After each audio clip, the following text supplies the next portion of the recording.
नमस्कार, मी दुर्वा कांबळी माझे कोकणच्या बातमीपत्रात तुमचं मनपूर्वक स्वागत करते। बातमीपत्राच्या सुरुवातीलाच नजर टाकूया हेडलाईन्सवर। नवी मुंबईतील रुग्णालयात चुकीच्या उपचाराचे 2 बळी, मृत्यूला कारणीभूत रुग्णालयातील डॉक्टर, नातेवाईकांचा आरोप।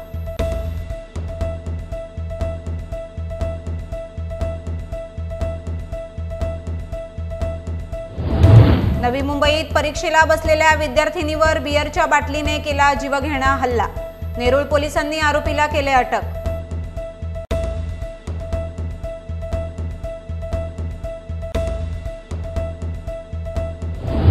रत्नागिरी शहरातील विकास कामांचा शुभारंभ 17 डिसेंबरला होणार। नगरपालिकेअंतर्गत रस्ते काँक्रिटीकरणाच्या कामात 100 कोटींची तरतूद, पालकमंत्री उदय सामंत यांनी दिली माहिती।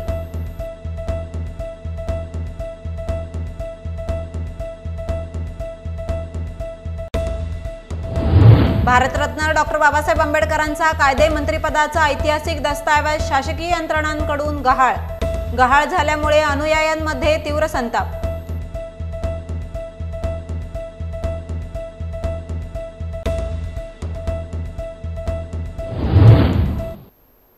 आता पाहूया सविस्तर वृत्त। नवी मुंबईतील कोपरखैरणेमधील आकाशदीप रुग्णालयात एकाच वेळी 2 रुग्णांचा मृत्यू झालाय।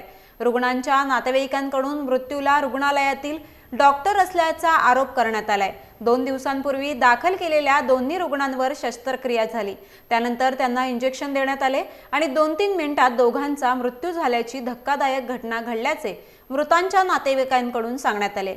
एका महिलेवर पोटाची तर एका तरुणावर मूळ व्याधाची शस्त्रक्रिया झाल्यानंतर दिलेल्या इंजेक्शन नंतर त्याचाही मृत्यू झालाय असं नातेवाईकांकडून सांगण्यात आल्याने चुकीचे उपचार केल्याने दोघांचे मृत्यू झाले असून संबंधित रुग्णालयाच्या डॉक्टरांवर कारवाई व्हावी अशी मागणी यावेळी नातेवाईकांकडून केली असून पोलीस ठाण्यात तक्रार दिल्याचेही यावेळी सांगण्यात आले। या संपूर्ण प्रकारावर रुग्णालयास विचारणा केली असता त्यांनी यावर काहीही बोलण्यास नकार दिलाय। कोपरखैरणेमध्ये डॉक्टर सचिन जगताप या डॉक्टरांचं जे आकाशदीप हॉस्पिटल आहे त्या हॉस्पिटलमध्ये माझा भाऊ विजय मोरे राहणार रोहा धाटाव हे 4 तारखेला त्यांनी ऑपरेशन केलं होतं। त्यांचं फिशरचं ऑपरेशन झालं होतं आणि त्या रुग्णालयामध्ये ट्रीटमेंट घेत असताना त्यांच्या काल रात्री पावणे 11च्या आसपास त्यांनी म्हणजे ते जेवून खाऊन आल्याच्या नंतर त्यांना एक इंजेक्शन दिलं। इंजेक्शन दिल्याच्या नंतर त्यांना मोस्टली हार्डली 3 ते 4 मिनिटातच त्यांना इन्स्पेक्शन झाल्याच्या नंतर त्यांना असं एकदम घाबरल्यासारखं झालं आणि त्यांना घाबरूनच त्यांचा तिथल्या जागच्या जागी तिथं म्हणजे मृत्यू झाला।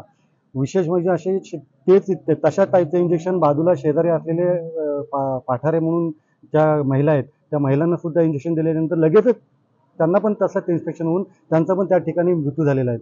मला तर असं वाटतं हे जे इंजेक्शन किंवा आणखीन काय त्यांनी जे काय उपचार केले ते त्यांनी चुकीच्या पद्धतीने केले, त्यांचा हलगर्जीपणा आहे आणि हलगर्जीपणा असल्यामुळे आम्ही कोपरखैरणेमध्ये जे पोलीस स्टेशनला त्यांच्या नावाने ती तक्रार दाखल केलेली आहे।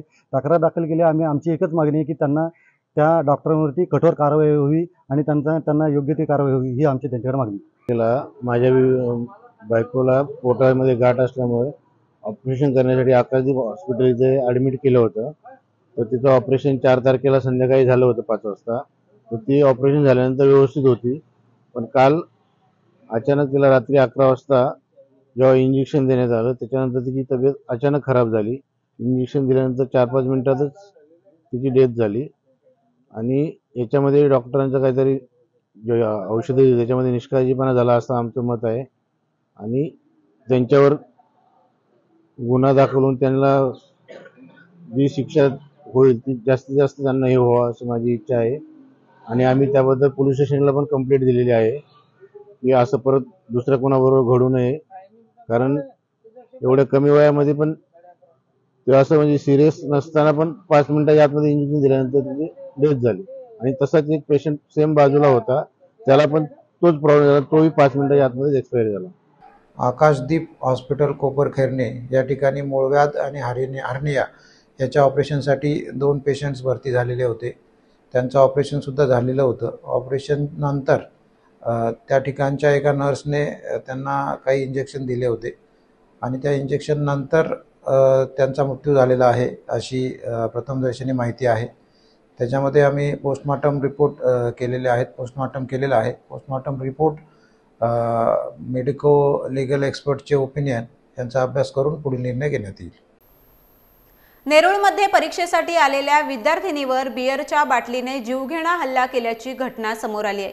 या प्रकरणी पोलिसांनी एका आरोपीला अटक देखील केली आहे। नेरूळचे वरिष्ठ पोलीस अधिकारी तानाजी भगत यांनी दिलेल्या माहितीनुसार ऐरोली येथील रहिवासी असलेली विद्यार्थिनी नेरूळ येथील एका महाविद्यालयात परीक्षेला बसण्यासाठी आली होती। यावेळी ती तिच्या मैत्रिणीसोबत कॉलेजजवळील बस स्टॉपवर उभी होती।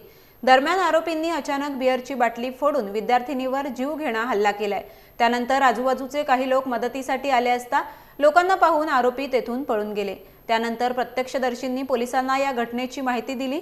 पोलिसांना घटनेची माहिती मिळताच त्यांनी घटनास्थळ गाठून जखमी विद्यार्थिनीला रुग्णालयात दाखल केले आणि आरोपीला देखील अटक केली।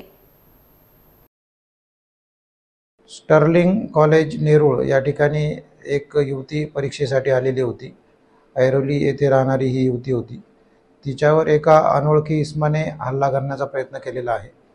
त्यामध्ये आम्ही 307 प्रमाणे गुन्हा दाखल करून आरोपी अटक केलेला आहे आणि पुढील तपास आम्ही करत आहोत। मुख्यमंत्री एकनाथ शिंदे यांच्या पुढाकाराने मंजूर झालेल्या रत्नागिरी शहरातील विकास कामांचा शुभारंभ येत्या 17 डिसेंबरला नगरपालिका करणार आहे। यात प्रमुख 17 कामांचा समावेश करण्यात आला आहे। यामध्ये नगरपालिकेअंतर्गत येणाऱ्या रस्ते काँक्रिटीकरणाच्या कामाचा देखील समावेश असून त्यासाठी 100 कोटींची तरतूद करण्यात आली असल्याची माहिती पालकमंत्री उदय सामंत यांनी बुधवारी पत्रकारांना दिली आहे। पाहुयात काय म्हणालेत मंत्री उदय सामंत। कामं रत्नागिरी शहरातली मंजूर झालेली आहे, त्या कामांचा शुभारंभ आपण करतोय। त्याच्यामध्ये रत्नागिरी नगर परिषद हद्दीतील रस्ता काँक्रिटीकरण सुरू करणे, मुख्य रस्त्याचं काम आपण सुरू करतोय। सगळ्या रस्त्यांसाठी 100 कोटी रुपयाची तरतूद आहे, ते काम ते आपण सुरू करतोय।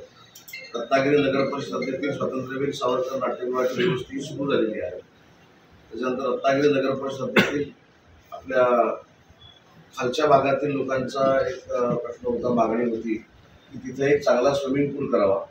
त्या स्विमिंग पूलसाठी 8 कोटी रुपये दिलेले आहेत। त्याचा कार्यारंभ देखील आदेश दिलेला आहे, त्याचं देखील भूमिपूजन होणार आहे। रत्नागिरी नगर परिषद हद्दीतील बाला सावंत रोड येथील नवी भाजी मार्केट विकसित करणे 2 कोटी रुपयाचा काम आहे।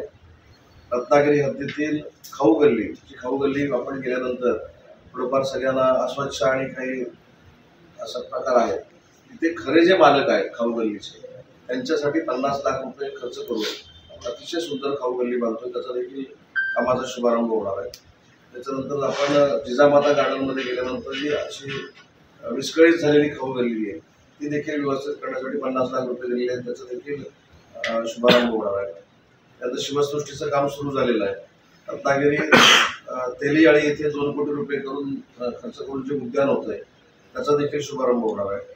आणि सगळ्यात महत्त्वाचं म्हणजे देशातला पहिला जो 3D मॅपिंग मल्टीमीडिया शो आहे आणि खुले नाट्यगृह आहे त्याचं भूमिपूजन देखील 20 कोटी रुपयाचा खर्च करून त्या दिवशी होणार आहे। जुने भाजी मार्केट, त्याच्यानंतर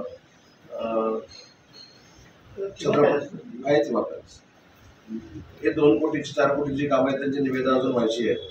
मला असं वाटतं की सगळी मिळून 125 कोटी रुपयाच्या कामाचा शुभारंभ 17 तारखेला नगरपालिका करणार आहे। त्याच्यामध्ये देखील नागरिकांनी सामील व्हावं मला आपल्या मार्फत त्यांना विनंती करतो। स्वतंत्र भारताचे पहिले कायदेमंत्री भारतरत्न डॉक्टर बाबासाहेब आंबेडकर यांनी आपल्या कायदेमंत्री पदाच्या दिलेल्या राजीनाम्याची मूळ प्रत केंद्राच्या शासकीय दप्तरातून गहाळ झाली आहे। माहिती अधिकार कार्यकर्ते प्रशांत ढसाळ यांनी केलेल्या अर्जावर केंद्रीय माहिती आयोगाचे आयुक्त YK सिन्हा यांनी धक्कादायक उत्तर दिले आहे।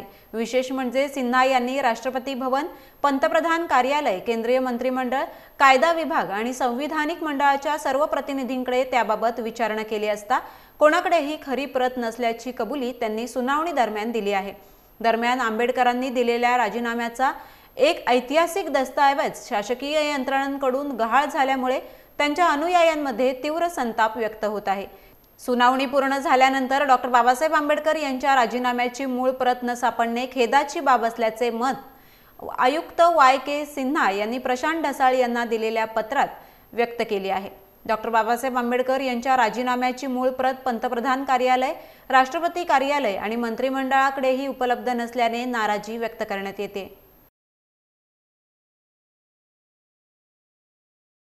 सर, माहितीच्या अधिकारात असं उत्तर दिलेलं आहे की म्हणजे ह्या संदर्भात मी सर्व माहिती देतो तुम्हाला। सर्वप्रथम असं झालं होतं की माहितीचा अधिकार मी प्रधानमंत्री कार्यालय आणि राष्ट्रपती कार्यालय या दोन्ही यांच्याकडे मी दिला होता की मला बाबासाहेब आंबेडकर यांच्या राजीनाम्याची मूळ प्रत पाहायची आहे, कारण ह्या प्रतीविषयी मी माहिती वाचली होती बाबासाहेबांच्या रायटिंग्स अँड स्पीचेसमध्ये आणि त्याच्यात बरेच मुद्दे होते की हिंदू कोड बिल होतं, त्याच्यात प्लस त्यांनी 340 हे कलमाविषयी पंडित नेहरू तत्कालीन पंतप्रधान यांच्यासोबत त्यांचे मतभेद होते, जे ओबीसीसाठी कलम त्यांनी लिहिलं होतं। अजून त्यामध्ये त्यांनी परराष्ट्र धोरणाविषयी सुद्धा त्यांचे बरेच विषयांविरोधात त्यांचं मत होतं। तर ही सर्व ऑथेंटिकेटेड स्वरूपात मला ही प्रतीची गरज होती आणि ही मागण्याचं कारण असं होतं की मी जसं माझं जी लहानपणापासून जडणघडण झालेली आहे, तर तेव्हा मला फक्त बाबासाहेब आंबेडकर हे फक्त दलितांचे नेते म्हणूनच असं दिसायचे, पण हे त्यांनी सर्वसमावेशक कार्य केलंय हे ऑथेंटिकेटेड स्वरूपात हे मला लोकांसमोर मांडायचं होतं। त्यामुळे मी हा अर्ज सर्वप्रथम राष्ट्रपती कार्यालयाकडे केला, कारण राष्ट्रपती कार्यालय हे अप्रूव्हिंग अथॉरिटी आहे, जे कोणत्याही कॅबिनेट मंत्र्याचा राजीनामा ॲक्सेप्ट किंवा डिनाय करू शकतं। आणि यामध्ये मला म्हणजे उत्तर असं आलं राष्ट्रपती कार्यालयाकडून की राष्ट्रपती कार्यालयाकडून की आमच्याकडे कॉन्स्टिट्युशनल सेक्शन आहे, तिथे आम्ही प्रत तपासण्याचा प्रयत्न केला पण आम्हाला सापडली नाही।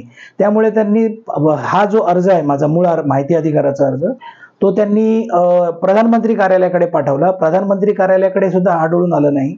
त्याच्यानंतर त्यांनी कॅबिनेट मिनिस्ट्रीकडे पाठवला। कॅबिनेट मिनिस्ट्री म्हणाले आम्ही एंटायर सेक्शन चेक केलं, आमच्याकडे फक्त 2 डेट्स आहेत, 11 ऑक्टोबर 1951ला राजीनामा दिलेला आहे, एवढी तारीख आहे आमच्याकडे, पण कदाचित मूळ प्रत लीगल डिपार्टमेंटकडे असू शकते। तर त्यांनी लीगल लॉ, कारण बाबासाहेब आंबेडकर हे लॉ अँड जस्टिस मिनिस्ट्रीमध्ये ॲज अ कायदेमंत्री म्हणून काम करायचे, तर त्यांच्याकडे पाठवलं। तर ह्या 4ही डिपार्टमेंटमध्ये ही प्रत आढळून आली नाही। माझा मूळ माहिती अधिकार अर्ज हा राष्ट्रपती कार्यालयाला होता, त्यामुळे मी राष्ट्रपती कार्यालयात अपील केलं। तर राष्ट्रपती कार्यालयाने असं उत्तर दिलं मला की आम्ही सर्व काही एंटायर कॉन्स्टिट्युशनल सेक्शन चेक केलं पण आम्हाला काही सापडलं नाही। त्यामुळे व्यथित होऊन मी सेकंड अपील केलं आणि जे अपील भारताचे सध्याचे मुख्य माहिती आयुक्त YK सिन्हा यांच्यासमोर दाखल झालं होतं आणि हे अपील त्याची सुनावणी होत असताना, जी सुनावणी 3 जानेवारी 2023 रोजी झाली आणि त्या सुनावणीमध्ये हे 4ही विभागाचे जनमाहिती अधिकारी म्हणजे प्रधानमंत्री कार्यालय, राष्ट्रपती कार्यालय, कॅबिनेट सचिव यांचे जनमाहिती अधिकारी प्लस लॉ मिनिस्ट्रीचे जनमाहिती अधिकारी, हे 4ही जनमाहिती अधिकारी आणि तत्सम विभागाचे अपीली अधिकारी हे सर्व हजर होते। म्हणजे टोटल 8 जण प्लस YK सिन्हा आणि यांच्या समोर ही ऑनलाईन स्वरूपात झालेल्या हिअरिंगमध्ये YK सिन्हा यांनी विचारणा केली। तर त्या सर्वांनी असंच उत्तर दिलं की ही प्रत सापडत नाहीये, आम्ही फार तपास सर्व काही कागदपत्र जे काही अभिलेख आहे ते तपासलेले आहेत। YK सिन्हा यांनी मग यावर असा निर्णय दिला की सर्व कॉन्स्टिट्युशनल सेक्शन या लोकांनी तपासलंय आणि याच्यामध्ये आता आम्ही फार हस्तक्षेप करू शकत नाही। माझ्या दृष्टिकोनातून सर हा चुकीचा निर्णय आहे YK सिन्हांनी जो दिलेला, कारण मुंबई हायकोर्टाचं एक 2015चं जजमेंट आहे, पब्लिक रेकॉर्ड ॲक्टनुसार हे अशा प्रकारे कोणतेही सरकारी कागदपत्रे, कारण राजीनाम्याची प्रत ही एक सरकारी दस्तावेज आहे आणि हे दस्तावेज जतन करून ठेवणे हे त्या जनमाहिती अधिकाराचे काम आहे आणि मुंबई हायकोर्टाने अशा प्रकारच्या प्रकरणात फिर्याद FIR अशा जनमाहिती अधिकाऱ्यावर गुन्हा दाखल करण्याचे आदेश दिलेले आहेत। खेड दापोली मंडणगड विधानसभा मतदारसंघाचे माजी आमदार संजय कदम यांच्या वाढदिवसानिमित्त खेड तालुका कबड्डी असोसिएशनच्या मान्यतेने भैरवनाथ क्रीडा मंडळ चिंचघर यांच्या वतीने चिंचघर खेड येथे आयोजित करण्यात आलेल्या तालुकास्तरीय कबड्डी स्पर्धेत कायकाई कला क्रीडा केंद्र भरणे संघ अंतिम विजेता, तर श्रीकृष्ण क्रीडा मंडळ भडगाव उपविजेता ठरलाय। नवनाथ क्रीडा मंडळ चिंचघर तृतीय, तर झोलाई युवा प्रतिष्ठान आंबवली संघाला चतुर्थ क्रमांकाने सन्मानित करण्यात आले। विजेत्या संघास रोख रक्कम 7,000 व आकर्षक चषक, उपविजेत्या संघास रोख रक्कम 5,000 व आकर्षक चषक, तसेच तृतीय व चतुर्थ क्रमांक पटकावणाऱ्या संघास प्रत्येकी रोख रक्कम 1500 व आकर्षक चषक देऊन सन्मानित करण्यात आले। स्पर्धेचे उद्घाटन खेड दापोली मंडणगड विधानसभा मतदारसंघाचे लोकप्रिय माजी आमदार संजय कदम यांच्या शुभ हस्ते करण्यात आले। स्पर्धेत निरीक्षक म्हणून आनंद हंबीर, पंचप्रमुख दाजी राजगुरू, पंच म्हणून शरद भोसले, आशुतोष साळुंखे, पांडुरंग विटमल, अमर चव्हाण, परेश खोपडे, महेश मर्चंडे यांनी महत्त्वाची भूमिका बजावली। स्पर्धेत तालुक्यातील 16 संघांनी सहभाग नोंदवला होता। स्पर्धेचे बक्षीस वितरण माजी आमदार संजय कदम यांच्या प्रमुख उपस्थितीत पार पडले। यावेळी भरणे ज्येष्ठ शिवसैनिक देवेंद्र मोरे, खेड पंचायत समिती माजी सदस्य प्रकाश मोरे, विभाग प्रमुख अंकुश कदम, चिंचघर ग्रामपंचायत सरपंच, ग्रामपंचायत सर्व सदस्य तसेच सर्व शिवसैनिक, युवा सैनिक, आजी माजी पदाधिकाऱ्यांसह ग्रामस्थ मोठ्या प्रमाणावर उपस्थित होते। स्पर्धा यशस्वी करण्यासाठी भैरवनाथ क्रीडा मंडळ चिंचघर संघातील खेळाडूंनी विशेष मेहनत घेतली।